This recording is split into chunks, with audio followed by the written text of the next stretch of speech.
Muito bem, vamos então para o nosso estudo do livro Na Era do Espírito, espíritos diversos trazendo aqui suas mensagens, Chico na psicografia e Herculano Pires fazendo os comentários. Hoje nós teremos um tema bem interessante, que é o filho excepcional, um caso bastante específico que aconteceu lá no centro do Chico, diferentemente dos temas que geralmente surgem, que tem ali um interesse geral. Então aqui ele traz algo mais específico, da mesma forma que nós vimos aquele outro caso em que aquele casal, aqueles dois visitantes, tinham ali também a presença do filho, que era um jovem que se encontrava preso, então era bem específico para eles, embora tenha criado um clima de censura que o Chico vivenciou por parte de alguns participantes. A mensagem então surgiu ali mais para um âmbito geral, mas provocado por um caso bastante específico. Nós vamos encontrar também ali algo específico para uma pessoa que se encontrava ali no grupo. Romance na Vida é uma mensagem de Alfonso de Guimarães, e Nas Montanhas de Minas, irmão Saulo, o nosso Herculano Pires, fazendo aqui o seu comentário. Então vamos lá, aqui para o nosso trabalho. É uma mensagem que não é tão longa, e conforme for a gente salta para a próxima aqui na sequência. Nós estamos, só lembrando, na questão no item número 24, no texto número 24, de 28, para concluirmos o estudo desse livro, já no finalzinho dele. Vamos lá então. O filho excepcional. O Chico traz então: o poema Romance na Vida foi recebido em nossa reunião pública. O Evangelho segundo o Espiritismo nos deu o item 8 de seu capítulo 14 e o Livro dos Espíritos a questão 372 para estudo. Feitos os comentários por companheiros presentes, quem se comunicou foi o poeta Alfonso de Guimarães, dando-nos a peça poética que passo às suas mãos, consideramo-la adequada e comovente. Com surpresa, porém, na manhã seguinte à reunião, ao sair de casa, fomos procurados por uma senhora que nos trouxe o filhinho excepcional para conhecermos, solicitando o amparo do Dr. Bezerra de Menezes em seu favor.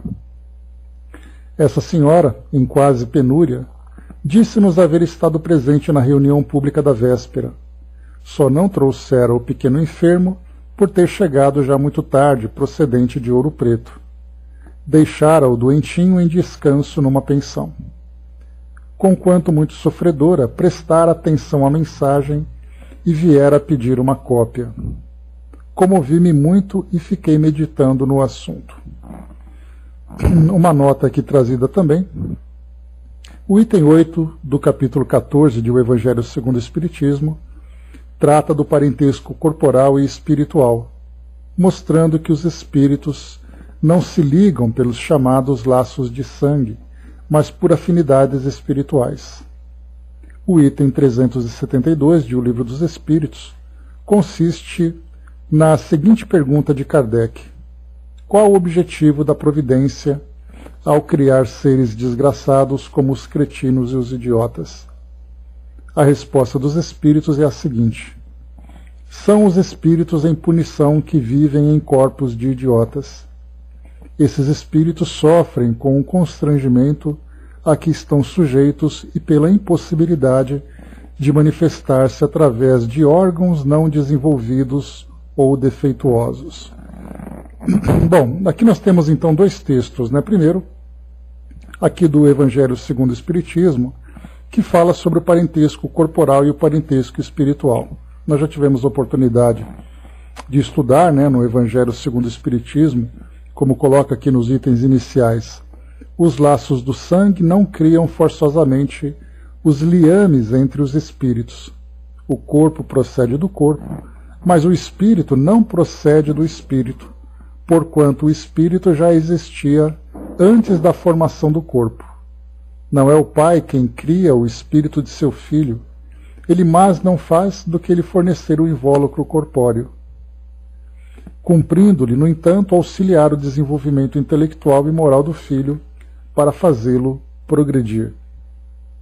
Os espíritos que encarnam numa família, sobretudo como parentes próximos, são as mais das vezes espíritos simpáticos, ligados por anteriores relações, que se expressam por uma afeição recíproca na vida terrena.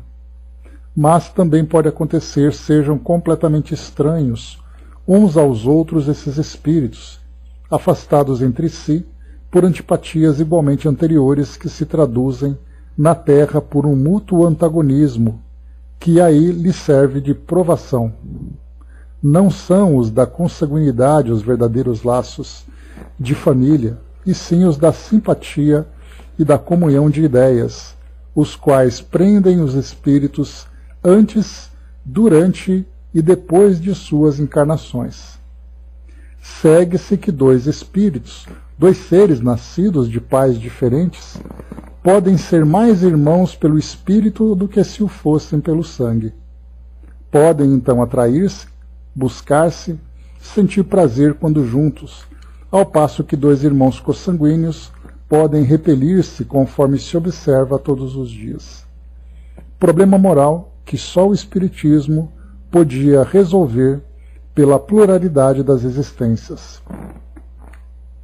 Há, pois, duas espécies de famílias, as famílias pelos laços espirituais e as famílias pelos laços corporais. Duráveis, as primeiras se fortalecem pela purificação e se perpetuam no mundo dos espíritos através das várias migrações da alma.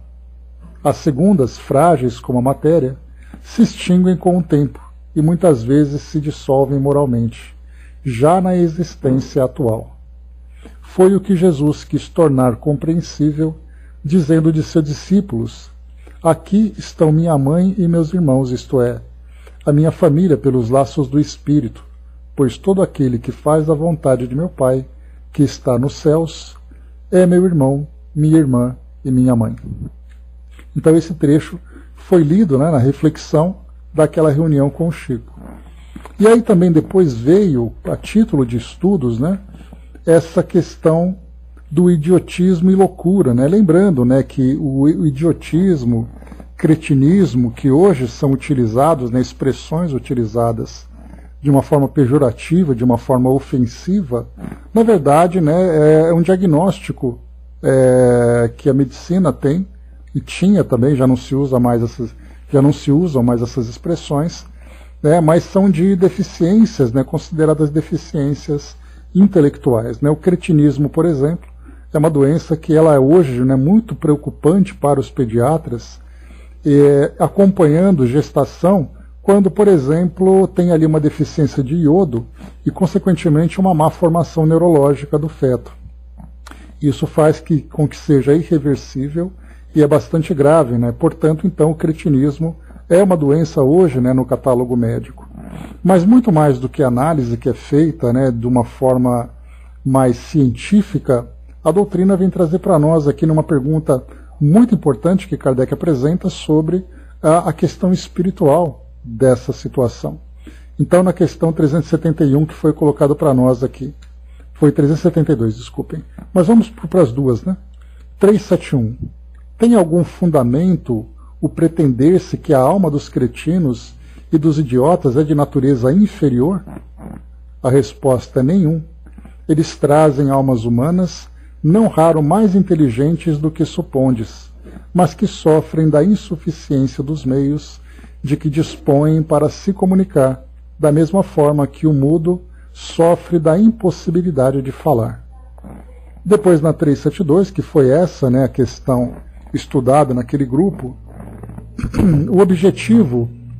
que objetivo visa a providência quando seres infelizes, criando seres infelizes como os cretinos e os idiotas?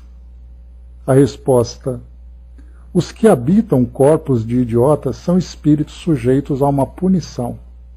Sofrem por efeito do constrangimento que experimentam e da impossibilidade em que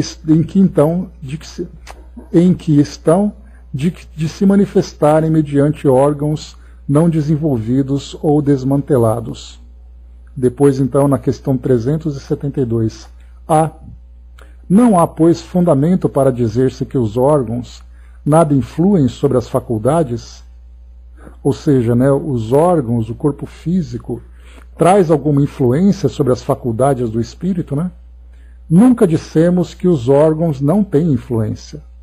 Têm-na muito grande sobre a manifestação das faculdades, mas não são eles a origem destas. Aqui está a diferença. Um músico excelente com um instrumento defeituoso não dará a ouvir boa música, o que não fará que deixe de ser bom músico. Kardec depois traz um comentário sobre essa questão. Ele diz assim: importa se distingua o estado normal do estado patológico. No primeiro, o moral vence os obstáculos que a matéria impõe.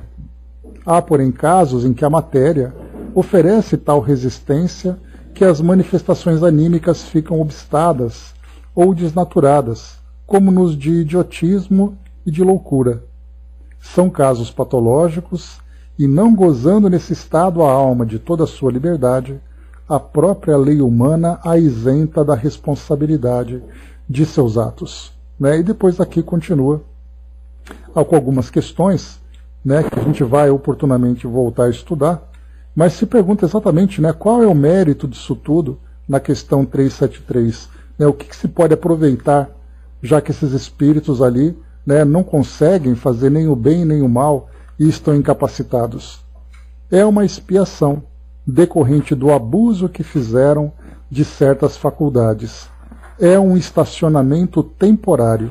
Então a gente já chegou a falar sobre isso também, sobre essa questão do o espírito ficar estacionado.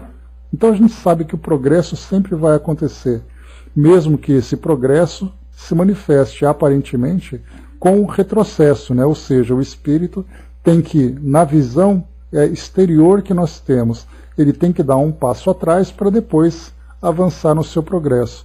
E na verdade sempre tem esse progresso. Mas o que a gente analisa é que muitas vezes o espírito, para poder progredir, ele tem que primeiro resolver as pendências, ele tem que estar ali restrito, constrangido numa determinada situação para que ele possa se desenvolver, para que ele possa se esclarecer, despertar a sua consciência. Então é para isso que aparentemente ele está estagnado, mas o espírito está sempre ali em progresso, mesmo que esse progresso demore para acontecer. A Fabi colocou, né, salvo engano, em uma revista espírita, tem o depoimento de um espírito que estava encarnado em um corpo com idiotia, né? Aquele espírito tinha consciência do que ele passava, revelava grande inteligência, ele sabia dos erros dele, sabia que estava em processo de expiação e até ansiava o retorno à pátria espiritual, mas no corpo físico ele era um garoto doentinho, sim, né? Era ali a manifestação de um espírito encarnado, né? E que ele estava exatamente ali e ele despertava, tinha ali a sua consciência. O que a gente vai lembrar é que alguns espíritos, quando evocados, né, na condição de espíritos encarnados, eles podem manifestar essa clareza ou eles podem também manifestar essa perturbação. Porque já que o corpo físico exerce uma influência muito grande, o espírito, estando também influenciado por aquela matéria e ao mesmo tempo também se mostrando numa condição de desequilíbrio, ele acaba não tendo essa mesma lucidez. Esse espírito que nós vimos na revista espírita, ele apresentava isso, né? Então, não só da rebeldia, né, Fabi, mas depende também da própria condição do espírito, né? Porque se ele no plano espiritual se encontra, né, gravemente desequilibrado pelas experiências que ele vivenciou, e ele é então levado compulsoriamente para uma nova reencarnação, a sua consciência não entrou ainda, né, naquela condição equilibrada. Então ele reencarna como um espírito perturbado num corpo limitado. Então o espírito em si não conseguiu ainda se desenvolver. Né? Então é isso que nós vamos encontrar. Inclusive estudando, né, no próprio E a Vida Continua, a gente está vendo, né, naquela passagem do que nós vimos ontem, inclusive, né, no nosso estudo, quando então o jovem Túlio, que era aquele jovem que trazia ali um desequilíbrio afetivo muito grande, né, devido às experiências que ele vivenciou no passado, foi então observado pelo instrutor Ribas que o tratamento para ele começaria com uma reencarnação. Então ele deveria ser ali convencido de que esse seria o melhor caminho. Então a gente já pode perceber em que condição que ele reencarnaria, sabendo que ele já não estaria no seu estado, né, de plena lucidez, de clareza de raciocínio, de equilíbrio afetivo, mas ele já reencarnaria nessa condição. E nós vamos ver no plano espiritual, dos tantos relatos que, por exemplo, André Luiz traz para nós, quantos e quantos espíritos são levados a uma reencarnação numa condição altamente desequilibrada, percebendo que somente a reencarnação seria para ele o início daquele processo de regeneração. Então ele já vem dessa forma, então não é apenas o corpo físico, mas o espírito também já traz a sua limitação. E aí será através de uma, muitas vezes 2 ou 3 encarnações, que ele vai gradualmente diluindo aquele desequilíbrio até o momento em que ele consegue alcançar um grau de lucidez para aí efetivamente começar a se desenvolver. Porque por enquanto ele fica parado naquele processo, né, quase que dando voltas, né, em círculo, até alcançar a condição de seguir realmente em frente. Então, essas situações que nós vamos encontrar.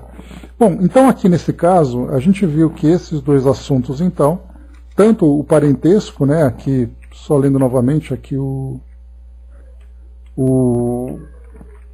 tá aqui, ó, parentela corporal e parentela espiritual.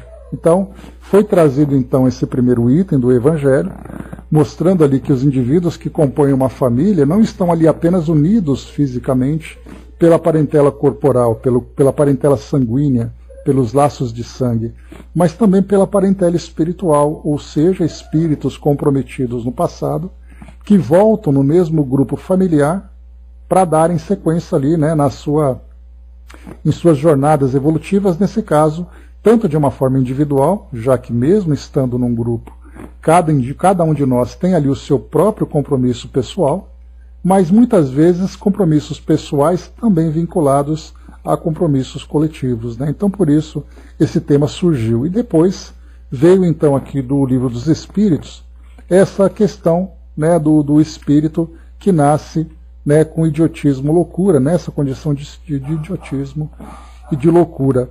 Esses dois textos, esse que é o interessante, ele veio exatamente aqui, como o Chico lembrou aqui nessa introdução, quando ele diz assim, né? Com surpresa, porém, bom dia, Marion, na manhã seguinte à reunião, ao sair de casa, fomos procurados por uma senhora que nos trouxe o filhinho excepcional para conhecermos, solicitando o amparo do Dr. Bezerra em seu favor. Essa senhora, em quase penúria, disse-nos haver estado presente na reunião pública da véspera. Só não trouxera o pequeno enfermo por ter chegado já muito tarde, procedente de Ouro Preto. Conquanto muito sofredora, prestara atenção à mensagem e viera pedir uma cópia. Então a gente vai ver aqui, né, do porquê dessa mensagem ter surgido aparentemente do nada, sendo que essa senhora se encontrava na reunião, silenciosamente, de uma forma muito discreta, ouvindo aquela mensagem, né, ouvindo o estudo que surgiu, e depois a poesia que também foi aqui apresentada pelo Alfonso de Guimarães. Então vamos acompanhar aqui o desenrolar dessa história, para a gente ver aqui o que aconteceu. Romance na Vida, Alfonso de Guimarães. Só para a gente lembrar aqui também, né, o Alfonso de Guimarães, eu estou aqui com a biografia dele, no site ebiografia.com. Alfonso de Guimarães foi um poeta brasileiro. Ele viveu entre 1870 e 1921, um dos principais representantes do movimento simbolista no Brasil. Marcado pela morte de sua prima e amada Constança, sua poesia é quase toda caracterizada pelo tema da morte da mulher amada.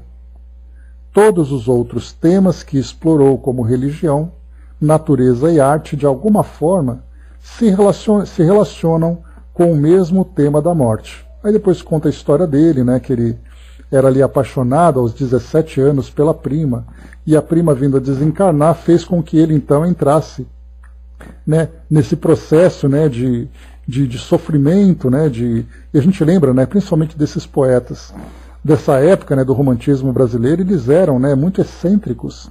Então ali o que vale, né, era você ter o coração ali sangrando de dor para você escrever um poema bastante bem lamentoso, né, então era bem característico dessa época.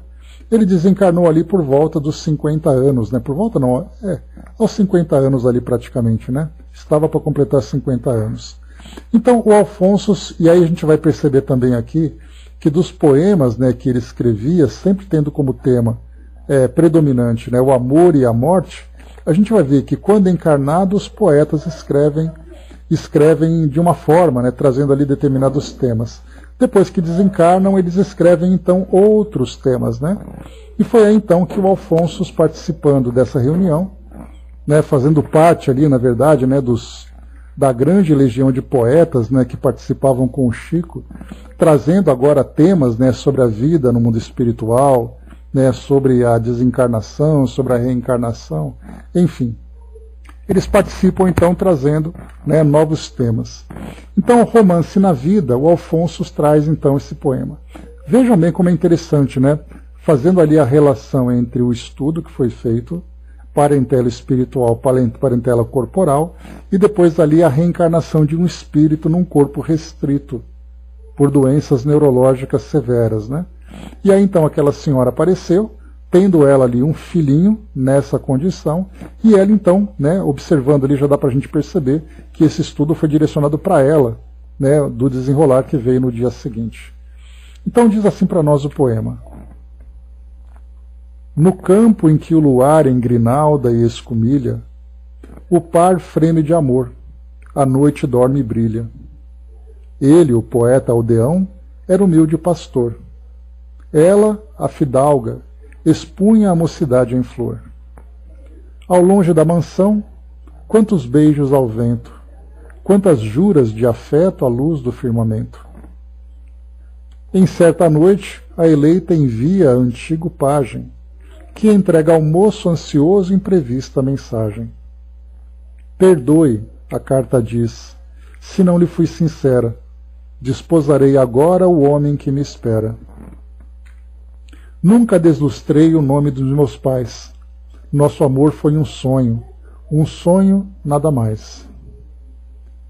Chora o moço infeliz, sem ninguém que o conforte, surdo à razão, anseia arrojar-se na morte. Corre à choça de taipa o gesto subitâneo, arma-se em desespero e arrasa o próprio crânio. Foi-se o tempo, e no além o menestrel suicida era um louco implorando um novo corpo à vida. Um dia a castelã, no refúgio dourado, morre amargando aflita as lições do passado.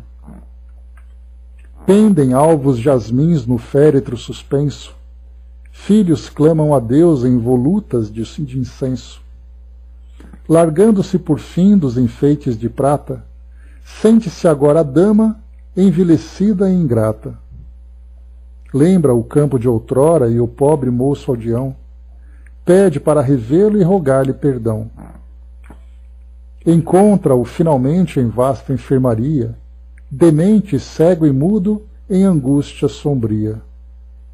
Ela suporta em pranto a culpa que a reprova, quer voltar para a terra e dar-lhe vida nova. A eterna lei de amor no amor se lhe revela, retorna ao corpo denso em aldeia singela.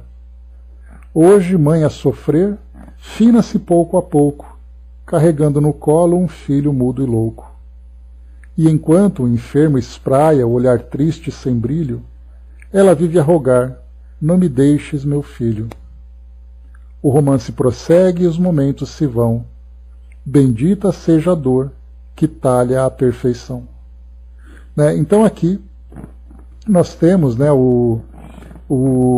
esse poema, né, tão interessante trazido aqui por Alfonso de Guimarães, que na verdade ele traz uma história, né, a história de uma jovem que vivia ali, né, que tinha uma vida nobre, que acabou se envolvendo com um jovem de uma aldeia, e aí então ela acaba iludindo esse jovem, depois ela tem um casamento já arranjado, né, dentro do círculo social dela, e ela traz uma grande desilusão amorosa para esse jovem, e ele não suporta e acaba cometendo suicídio.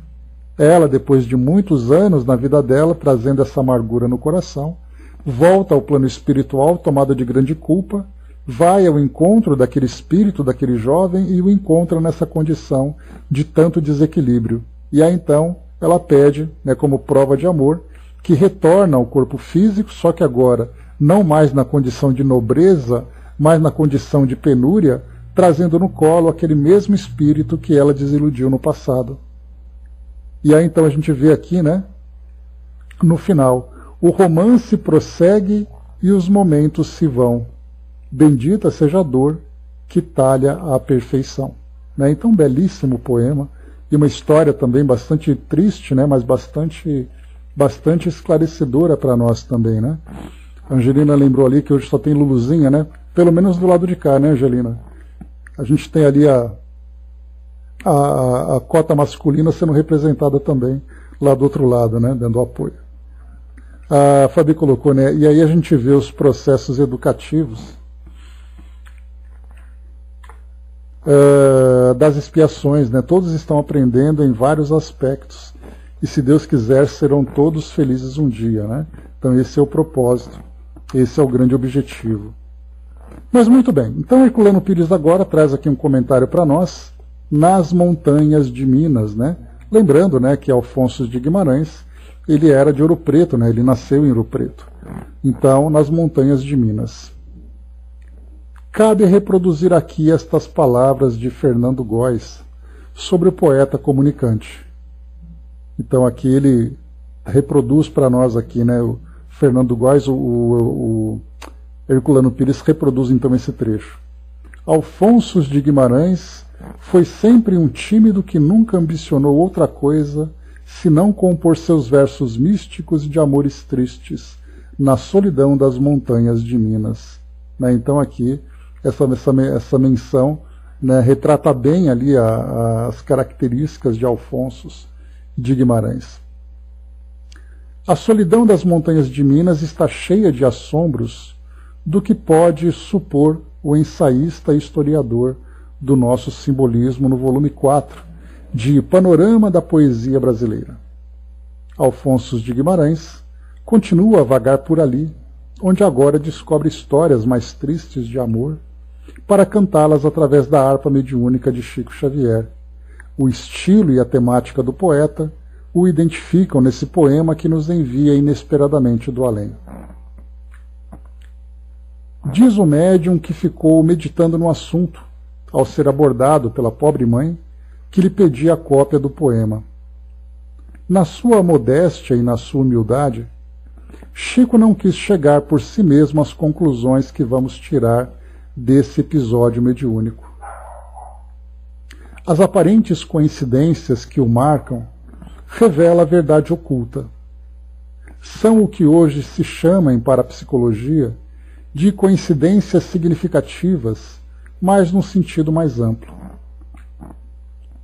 Os dois livros de Kardec citados por Chico são sempre abertos ao acaso e os dois ofereceram trechos coincidentes para a leitura e o estudo da noite.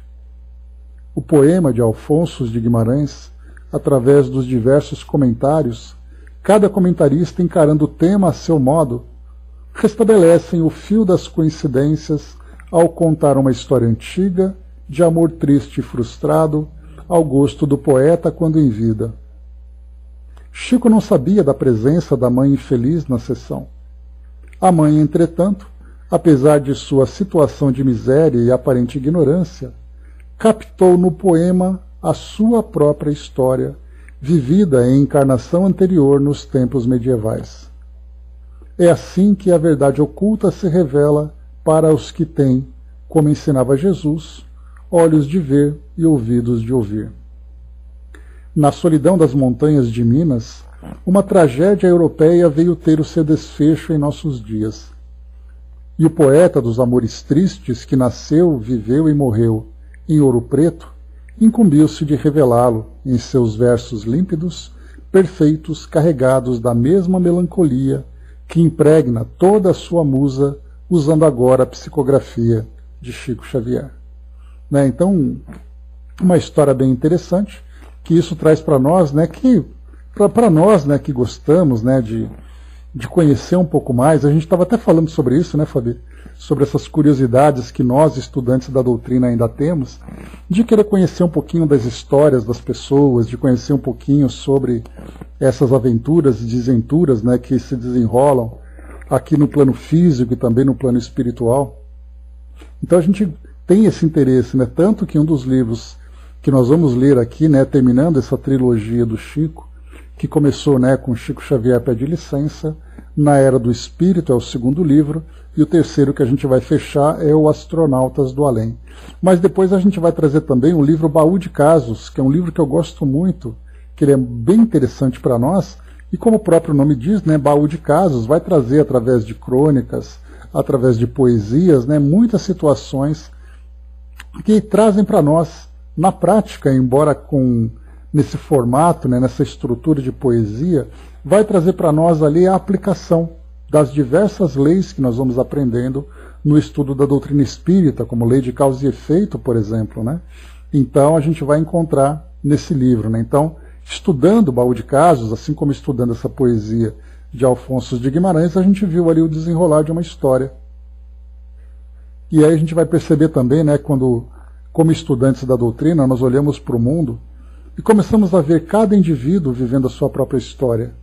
Nós olhamos dentro dos nossos próprios lares e vemos ali também todos nós comprometidos com o passado. Alguns com passados difíceis, com passados tristes que no presente exigem resgate, exigem um trabalho de modificação. Outros ali com passados muito discretos, né? Porque o que chama a nossa atenção são as experiências e provas mais impactantes. Como é o caso, por exemplo, né? Por que uma mulher, nessa condição ainda tão pobre, traz ali no colo um filho com uma limitação tão grave? E aí nós vamos encontrar então, né, a situação de estar num ambiente de riqueza, né, usufruir dessa posição na sociedade para satisfazer ali os seus caprichos, e depois vem a consequência, né, de levar ali, né, de provocar uma desilusão amorosa, com essas consequências tão trágicas. E aí a gente vai vendo então a lei de causa e efeito, e isso me faz lembrar, né, o Evangelho segundo o Espiritismo, lá no capítulo número 5 do Bem-aventurados os Aflitos, né, quando então Kardec fala para nós sobre as nossas aflições atuais e as aflições do passado. E aí quando nós vamos olhar, né, por exemplo, estudando um pouco dessa história que nós vimos aqui, nós voltamos no tempo, na época medieval, não sabemos exatamente quanto tempo esses espíritos estiveram, né, lá no plano espiritual, nessa condição de erraticidade, se desenvolvendo, evoluindo, né, porque aqui fala sobre a vida medieval. Né, e da vida medieval para cá, a gente vai ali pelo menos trazer uns 300, 400 anos. Né, então, como isso quanto tempo ficaram, o que ficaram fazendo, né, o que estiveram fazendo nesse tempo. Mas, de qualquer forma, quando a gente estuda essa parte do Evangelho sobre as causas atuais e as causas anteriores, é muito interessante porque tem uma passagem que Kardec diz que se nós, diante de uma aflição atual, remontarmos, né, no nosso passado, voltando, analisando as nossas escolhas, por quais caminhos nós percorremos, quais foram as nossas decisões, né? E a gente vai encontrar então que a grande maioria das aflições fomos nós mesmos que criamos na nossa existência atual. Então, quando a gente fala que a nossa vida é muito complicada, que os nossos relacionamentos são complicados, a gente sempre imagina, né, isso é coisa de vida passada, isso é um karma que nós estamos carregando. Mas Kardec diz que se nós remontarmos um pouquinho nesses anos que se passaram aqui nessa atual existência, nós vamos encontrar ali determinadas situações, encruzilhadas e bifurcações, em que nós poderíamos ter feito escolhas diferentes e não fizemos. Fizemos aquelas que eram mais fáceis, né? A velha, né, escolha do homem velho. E aí então, né, o homem novo sempre exigindo sacrifício que nem sempre está disposto a cumprir. Mas quando nós analisamos então uma história como essa, em que lá no passado essa jovem se envolveu com aquele jovem e depois no final ela acabou seguindo por um caminho e ele acabou escolhendo também o suicídio. Quando nós falamos sobre escolhas anteriores, é bem interessante que nós vamos então perceber que se eles tivessem feito escolhas diferentes, a vida deles atualmente seria também diferente. Por exemplo, naquele momento a jovem, vivendo a sua vida de nobreza, se ela não tivesse envolvido aquele jovem, né, afetivamente, ele não teria se encaminhado por esse caminho, né, de tanto desespero a ponto de cometer o suicídio. Se ele não tivesse optado pelo suicídio, o caminho também teria sido diferente. E ela disse, mandando aquela carta, né, mandando aquele pajem, levando aquela carta para esse jovem, dizendo que ela já tinha um casamento comprometido, e ela não podia abrir mão, em nome da honra da família, já que ela não podia manchar a família, né, o nome da família, a imagem da família. Então a gente vê que naquele momento em que eles se encontravam, quantos elementos ali acabaram, né, se juntando, se congregando para formar essa tragédia no passado que culminou nesse presente tão difícil. E assim a gente vai analisando, né, o que o passado, as causas do passado, as consequências do presente, né, e as escolhas que nós fazemos para o futuro. Nesse caso, essas duas pessoas, né, mãe e filho, né, claro que nós tivemos ali um pai comprometido também, provavelmente alguém ali vinculado a eles, né, passando por essas dificuldades, passando por essas lutas, mas a gente viu ali que os dois grandes protagonistas dessa história eram exatamente ela, que se sentindo responsável por aquilo que aconteceu com aquele jovem, veio assumindo a condição de mãe. E aquele jovem, adoecido como se encontrava, na dependência dela. E aí fazendo com que, da mesma forma que nós estudamos também ontem, lá no nosso livro E a Vida Continua, quando a Evelina, conversando com o instrutor Ribas, né, e ele falava assim, né, como você, durante a sua juventude, né, usou ali, né, a sua posição de uma forma irresponsável, dada a sua imaturidade, você tem responsabilidade por isso que aconteceu com ele. Então ela também fez escolhas envolvendo dois corações, fazendo com que um fosse ali levado a um crime, o outro sendo assassinado, esse outro que foi assassinado quase cometendo um suicídio, tudo isso por causa dela. Então ela era o pivô dessa história toda, fazendo escolhas diferentes naquele período, naquele passado, né, o desenrolar teria sido diferente. Então sempre é para nós assim, nós temos um grande caminho aberto à nossa volta, com vários atalhos que vão ali se apresentando para um lado ou para o outro. E esses atalhos, né, são sempre aqueles atalhos que trazem os seus atrativos, né, de um caminho mais fácil, de um caminho mais prazeroso, de um caminho mais interessante, sempre ali indo ao encontro das nossas já tendências ainda muito primitivas. Então eu desejo o prazer, me aparece um caminho me oferecendo um prazer, mas nós temos aquele caminho reto, aquele caminho correto, que nos chama também para a evolução. Mas só que esse caminho reto, dentro da nossa condição atual, não é tão atrativo, porque ele sempre vai trazer para nós a exigência de algum tipo de sacrifício. O sacrifício de nós mesmos, o sacrifício dos nossos interesses. Então, evitando os sacrifícios, nós escolhemos os caminhos fáceis. Só que os caminhos fáceis têm ali seu preço. Então, nesse caso dessa história, Evelina, então, como a gente conversava, ela então naquele passado fez as escolhas e no plano espiritual, conversando então com o irmão Ribas, ela falou assim, mas eu não posso me relacionar com ele na condição de uma companheira, de uma esposa. Foi aí então que disse, que ela recebeu como instrução, nós vimos isso na segunda-feira, né? Recebeu como instrução que, como ela não teve um comprometimento na condição de esposa, de companheira, ela não teria necessidade de passar por uma expiação também na condição de uma companheira, de uma esposa. E ela teria ali uma missão muito mais materna do que de companheira. E nesse caso aqui, esses dois espíritos que nós lemos agora, dessa poesia, nós vemos então ali que aquele sentimento no passado, que foi usada por ela, principalmente, daquela jovem nobre, de uma forma leviana, precisou se transformar agora, se sublimar, de sair daquela paixão carnal para se tornar ali um sentimento maternal. E aí então ela teve que se elevar, ela teve que enobrecer os seus sentimentos para poder fazer com que aquele jovem também se reabilitasse através desse sentimento mais puro, mais verdadeiro, do que aquela ilusão que eles estavam ali alimentando, né? E o próprio Emmanuel já trouxe para nós também, conforme já conversamos, né? Só se desilude quem se ilude. Naquele período houve a ilusão. Agora vem a desilusão se deparando com essa realidade tão difícil, tão dolorosa. E aí então cada um na sua história, né? Porque a gente percebe o que é bem interessante conforme as histórias vão evoluindo, né? A gente vai percebendo, no caso dessa senhora com esse filho, foram ali nascer em Ouro Preto. Quer dizer, da Europa, na época medieval, reencarna em Ouro Preto, né? Quais foram ali os caminhos que fizeram com que esses espíritos chegassem naquele local, naquela época? Isso nós desconhecemos, né? Porque isso diz respeito a cada indivíduo, né? De acordo ali com a sua necessidade.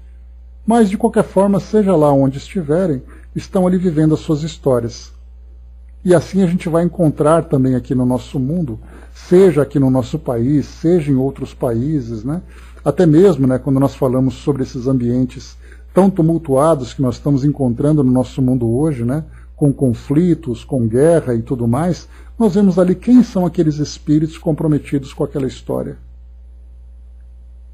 E aí veremos ali espíritos, né, que têm ali raízes profundas dentro daquela cultura, dentro daquela comunidade, dentro daquela sociedade que foi construída. E ali então aqueles espíritos estão vivendo as suas histórias, passando ali por todos os desafios, por todas as dificuldades. Né? Bom dia, abraço. Então essa história que nós acompanhamos nesse nosso estudo de agora. Vamos aqui só para a gente aproveitar então, já que um instantinho. Só para a gente poder aproveitar, seguindo aqui para o próximo tema, que também é bastante provocativo para nós, né, principalmente nos tempos atuais. A gente não vai conseguir fazer a leitura completa dele, mas já é para nós uma introdução. Porque ele fala aqui, o próprio título do tema aqui é A Questão 202. E aí então diz assim Chico na introdução: em nossa reunião pública, entre os visitantes amigos que procediam de cidades diversas, predominavam as perguntas sobre os conflitos psicológicos que estão merecendo longos estudos em toda parte. Vejam aqui que ele usa a expressão conflitos psicológicos. Quais seriam exatamente esses conflitos psicológicos? Os comentários em torno do assunto eram os mais animados. Quando as nossas tarefas tiveram início, o Livro dos Espíritos nos ofereceu a questão 202 e as explanações prosseguiram. No fim das atividades programadas, nosso caro benfeitor espiritual escreveu a página Conflitos Psicológicos, que lhe envio para os seus oportunos estudos. Então, como o título, bom dia Dudu, como o título dessa mensagem, desse texto já é a questão 202, vamos então para a questão 202. Ela faz parte aqui do Livro dos Espíritos sobre o sexo nos espíritos. Questão 202. Quando errante, que prefere o espírito? Encarnar no corpo de um homem ou no de uma mulher? A resposta: isso pouco lhe importa. O que o guia na escolha são as provas por que haja de passar. Kardec traz um comentário e diz assim: os espíritos encarnam como homens ou como mulheres, porque não têm sexo. Visto que lhes cumpre progredir em tudo, cada sexo, como cada posição social, lhes proporciona provações e deveres especiais, e com isso, ensejo de ganharem experiência. aquele que só como homem encarnasse, só saberia o que sabem os homens. Então aqui, a princípio, nessa questão 202, vai falar para nós aqui primeiro sobre o espírito não tem sexo. E depois aqui a escolha que ele faz para reencarnar num corpo masculino ou num corpo feminino. E aí nós temos uma diferença significativa quando nós falamos sobre o sexo, quando nós falamos sobre sexualidade e quando nós falamos sobre gênero. No passado, tudo isso era muito simples de se resolver de acordo com a cultura,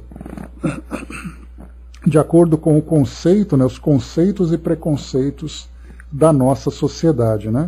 Então, todo tipo de formulário que a gente preenchia, ele perguntava nome, idade, sexo, endereço. No sexo, você simplesmente colocaria masculino ou feminino. Agora não, porque naquela época, quando você colocava masculino e feminino, significava que o corpo masculino que aquele indivíduo possui correspondia a princípio, pelo menos na visão da sociedade, também à personalidade masculina. E a mulher, por sua vez, tendo um corpo feminino, também se manifestava na sua personalidade como uma personalidade feminina. O tempo foi passando e as pessoas começaram a manifestar psiquicamente um comportamento diferente daquele que correspondia ao seu corpo físico. E aí então nós tivemos que o sexo já não era mais suficiente para definir uma personalidade. Ele apenas definia biologicamente o indivíduo. Porque ou ele tem um corpo masculino ou ele tem um corpo feminino. Isso é definitivo.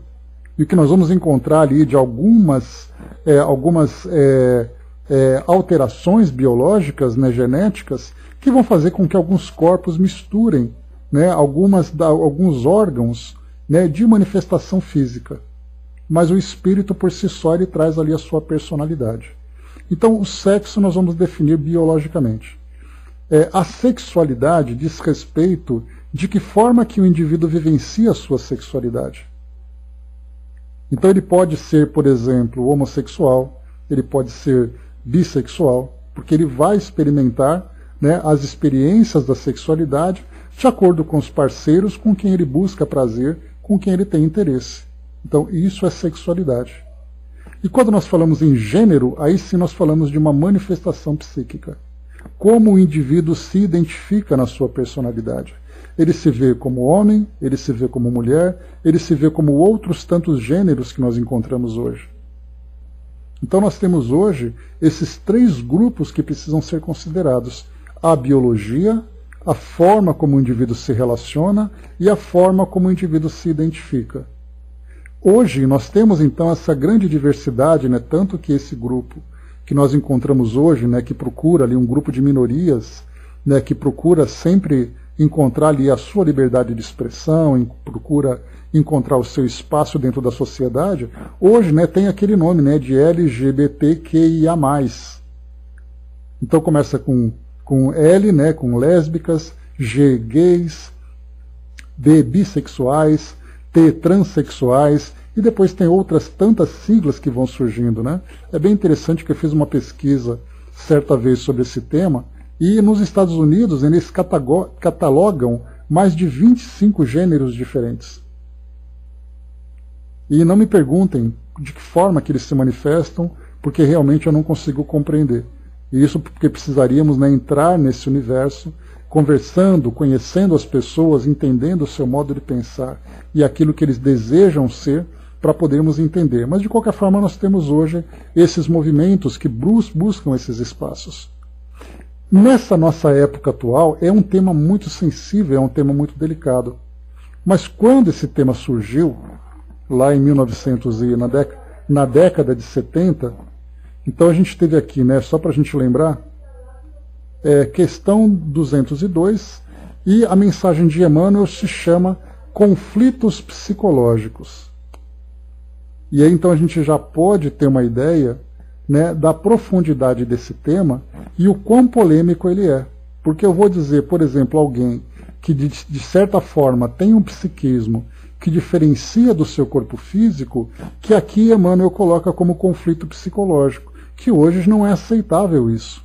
Ninguém vai dizer que o indivíduo que tem uma personalidade diferente do seu corpo físico, ou pelo menos diferente, né, da tendência natural que é definido pela sociedade, que um homem só pode se relacionar com uma mulher e uma mulher pode se relacionar com um homem, fora desse padrão, coloca-se então esse termo de conflitos psicológicos. E isso, no nosso tempo, acaba sendo uma grande ofensa. Porque hoje você não vê como conflitos psicológicos. Dentro da visão atual, o indivíduo é muito bem resolvido naquilo que ele quer. Ele sabe o que ele deseja, ele se relaciona com os seus parceiros, com suas parceiras, do modo como ele quer, ele se manifesta perante as pessoas à sua volta, perante ali, né, os seus familiares, os seus amigos, enfim, né, da forma como ele se sente bem. E aí nós temos então uma aceitação por um lado e uma recusa pelo outro. Mas o que nós vamos perceber é que quando esse tema surgiu naquele passado, era muito natural se falar em conflito psicológico. Tanto é assim, né, que é muito interessante que no nosso trabalho, analisando sobre reportagens, sobre pessoas que pedem auxílio, orientação à luz da doutrina espírita, se nós nos basearmos em livros que foram publicados, né, na década de 1960, 1970, a gente vai encontrar exatamente esses termos que são bastante duros do que comparados com o da atualidade.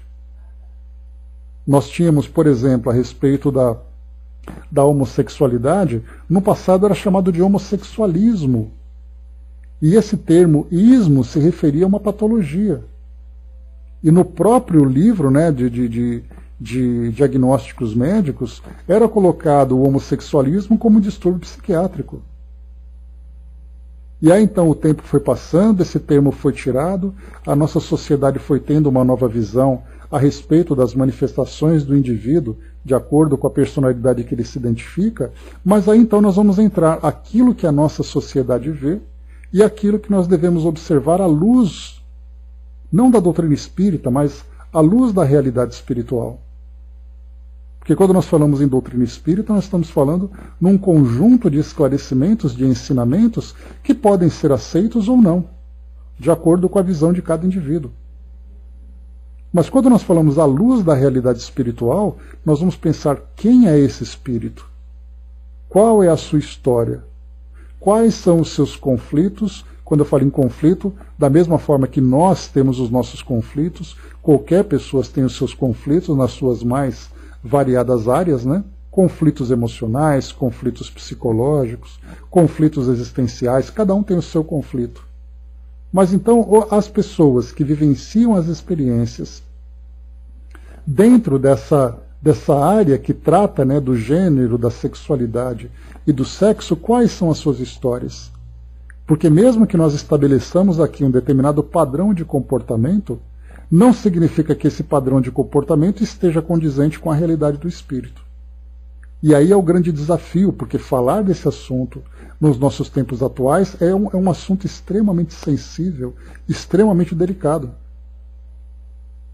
E como nós vimos, né, na questão 202 que Kardec coloca, né, só até voltando aqui para ver o comentário dele, quando ele diz assim, mais uma vez, os espíritos encarnam como homens ou como mulheres porque não tem sexo.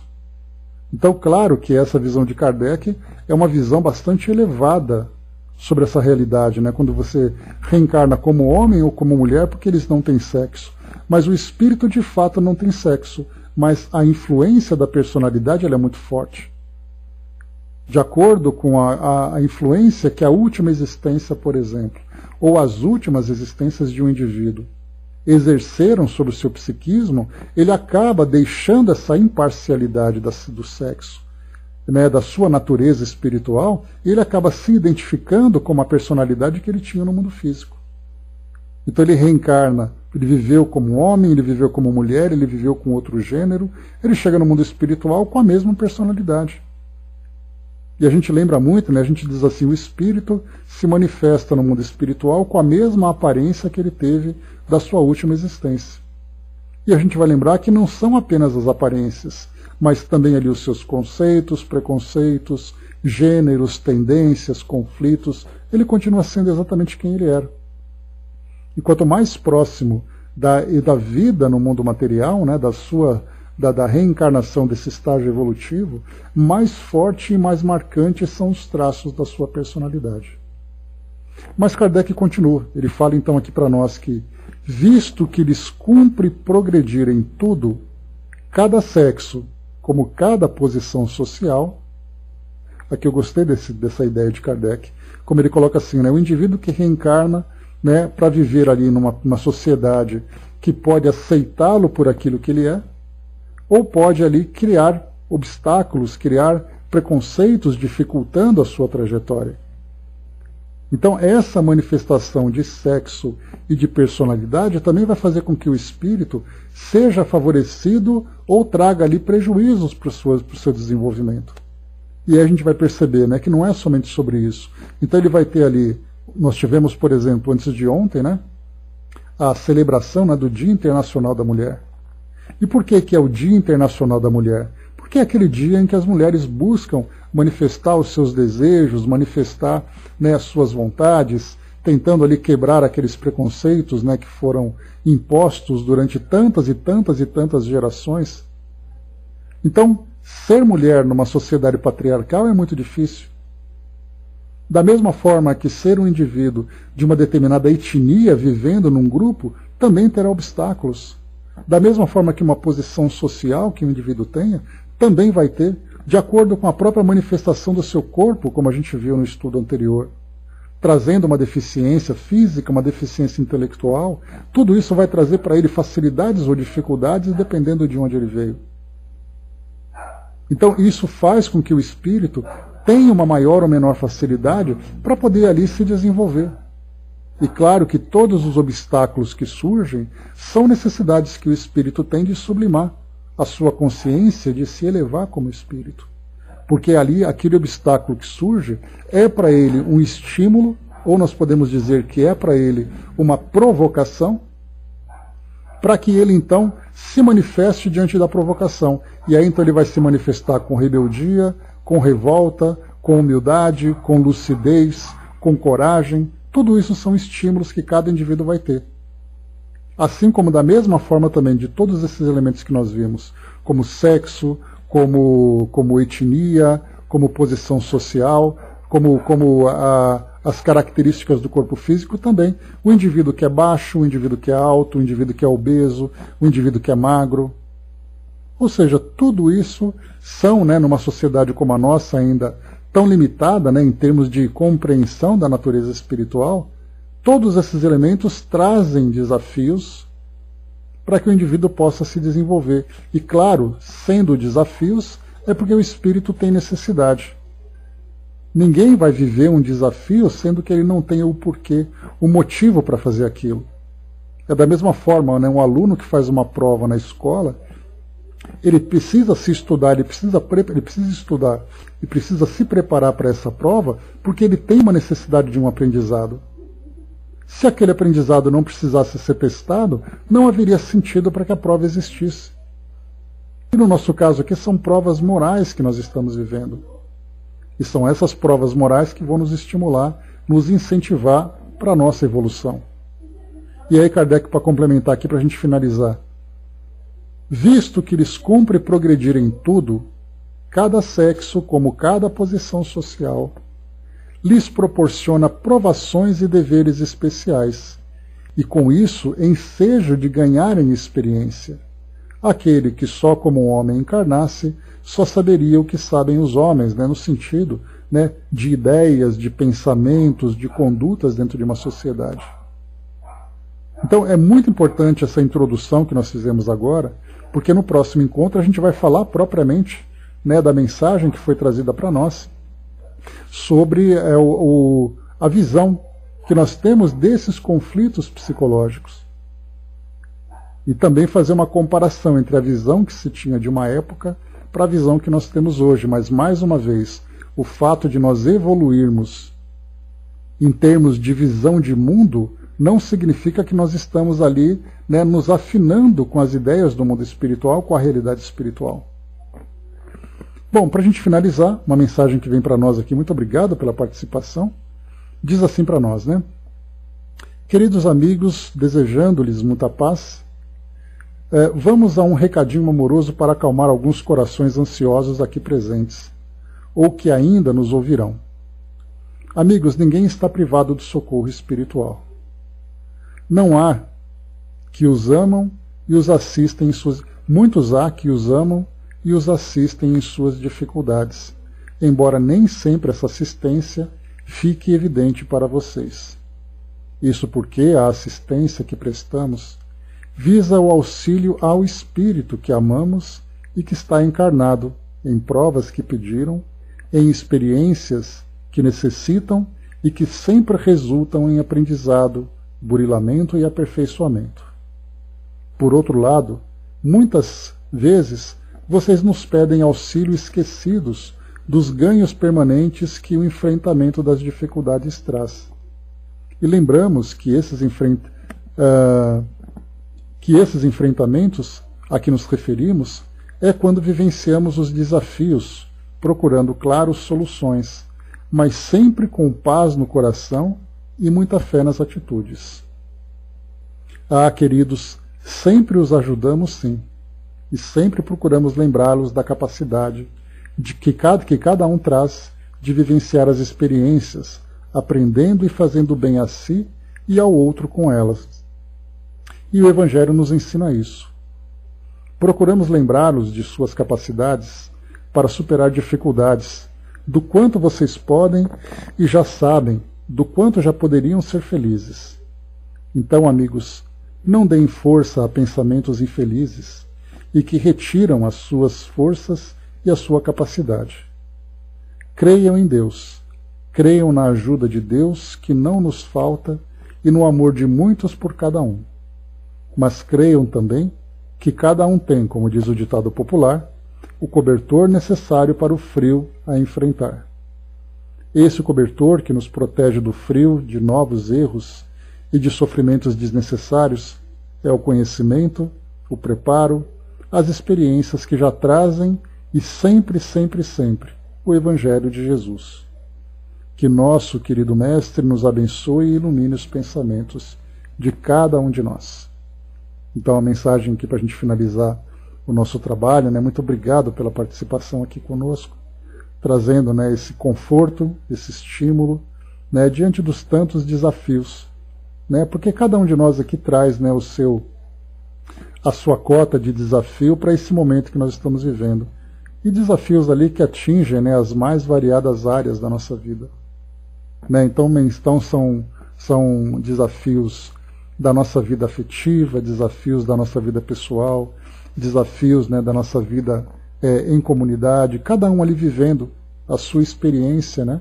E a gente pode pegar essa mensagem, né, que parece, né, uma mensagem bastante específica para uma experiência que nós estejamos vivendo e lancemos isso para qualquer pessoa, para que tenha sempre, né, essa consciência de que o desafio existe como prova pedida, da mesma forma dos temas que nós estamos estudando. Vimos ali, né, dois espíritos comprometidos agora na condição de mãe e filho, né, em situação tão difícil, tão dolorosa, que foi um desafio pedido. E como nós aprendemos, né, quando o desafio é pedido, nós temos também ali, junto com esse desafio, o amparo que nunca nos falta. E junto com esse amparo que nunca nos falta, vem também o esclarecimento que nós precisamos ter, que precisamos alcançar, para poder vivenciar essa experiência. Porque do contrário, a gente simplesmente vai atribuir, né, ao desafio que foi pedido, ou consequentemente para a experiência que nós estamos vivendo, e vamos acreditar que os espíritos estão ali plenamente à nossa disposição, sem contarem com o nosso esforço pessoal, porque aí sim é o lado mais importante. É esse esforço e é a nossa própria conquista que vai fazer com que nós realmente aprendamos com aquilo que nós mesmos pedimos. Então uma mensagem para nós muito, muito tocante, né, aos nossos corações, né, que nós podemos sempre lembrar disso, guardar isso para nós como sendo sempre essa lembrança. Estamos sempre muito bem amparados nas dificuldades, desafios e lutas que nós estamos vivendo. Não nos esqueçamos disso. E algo que me chamou bastante atenção também aqui para nós, né, sobre essas dificuldades que nós estamos sempre enfrentando, que é muito importante que nós enfrentemos tudo isso com paz no coração. É difícil, sabemos que é, mas enfrentemos isso com coragem. Essa paz de coração também diz respeito a essa coragem que nós precisamos. Serão lágrimas, serão aqueles corações apertados, né? Serão ali aqueles momentos que muitas vezes parece que não tem saída, mas paz no coração, que nós não estamos sozinhos. É o mais importante que nós temos que guardar. Então, meus amigos, é isso. Finalizando aqui o nosso trabalho de hoje. Então, nós fizemos somente essa introdução da reflexão sobre essa questão 202, porque nós vamos trabalhar com ela no próximo encontro, trabalhar com muito cuidado, porque, como eu comentei com vocês, ela é um tema muito sensível, principalmente nos tempos atuais, e nós precisamos olhá-la com sensibilidade também. Então, já fica ali a introdução. E lembrando também aqui, né, do próprio primeiro tema que nós estudamos, né, daquele poema de Alfonso de Guimarães, que trouxe para nós ali uma história linda no sentido de redenção, mas uma história muito triste pelas escolhas que os espíritos fizeram.